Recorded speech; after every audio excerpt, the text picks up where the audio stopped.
The beginning of humanity's journey to the stars was heralded in 2075 with the groundbreaking completion of the first self-sustaining quantum drive engine by Dr. Scott Childress and his team. Allowing travel at 100 the speed of light, the Robert space industry's quantum core engine ushered in a new age of space exploration within the Sol system and is generally credited as laying the groundwork for humanity's expansion into the stars.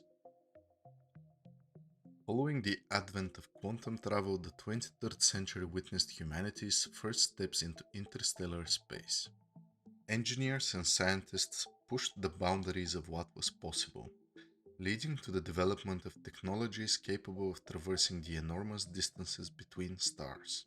The period was marked by the first successful interstellar journey, a monumental achievement that paved the way for humanity's expansion beyond the confines of our solar system. The human colonial expansion era was a period marked by rapid discovery of jump points and planetary systems, leading to the outward expansion from the human home system Sol. Historians believe that the drop in the price of spacecraft made exploration vessels more freely available to civilians, which led to an upward spike in the discovery of jump points. A jump point is a point in space that marks the opening of a traversable wormhole that tunnels through interspace and opens to another location, often a different solar system.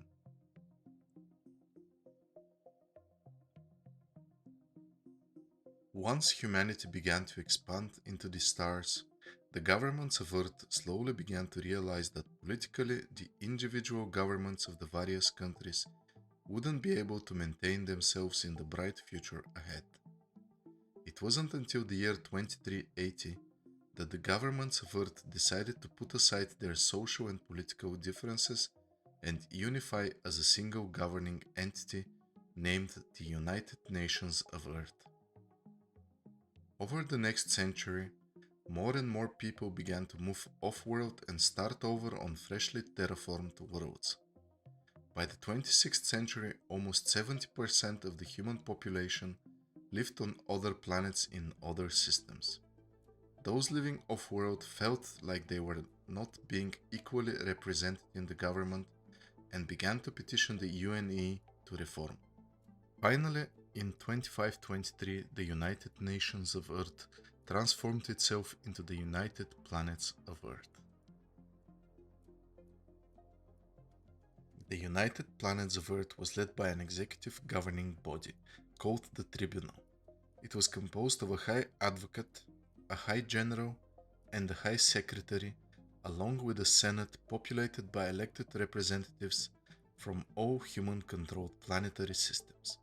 During this time, humans introduced the unified currency, made first contact with the Xi'an and Tevarin, and engaged in the First Tevarin War.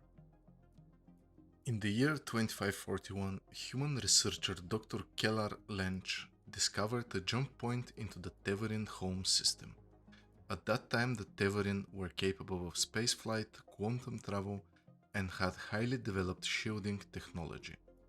The Tevarin attacked the United Planets of Earth upon first contact. After the Tevarin defeat, the UPE terraformed the Tevarin system and killed off their indigenous ecosystems for human colonization. The remaining Tevarin were either absorbed into the UPE or fled to the Banu or Xi'an systems.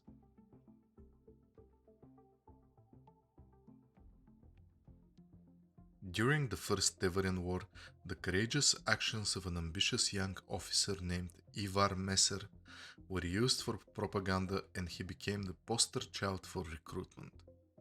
Messer turned his newfound fame into a political career. His passion and ruthlessness quickly paved the way to the High General position. During his time in office, Messer was critical of the tribunal system, citing that the system was mired in endless debate when sometimes a direct course of action was preferable. He began to lobby for the creation of a prime citizen position, a single voice to hear the arguments but ultimately make the call. Once elected as the first and only prime citizen, he stripped the United Planets of Earth's High Secretary and High Advocate of their office, renamed the United Planets of Earth to the United Empire of Earth, and utilized the power of the military to declare himself Imperator for life. Descendants of Messer reigned as dictators for centuries, modifying and corrupting the governmental system to further cement their power.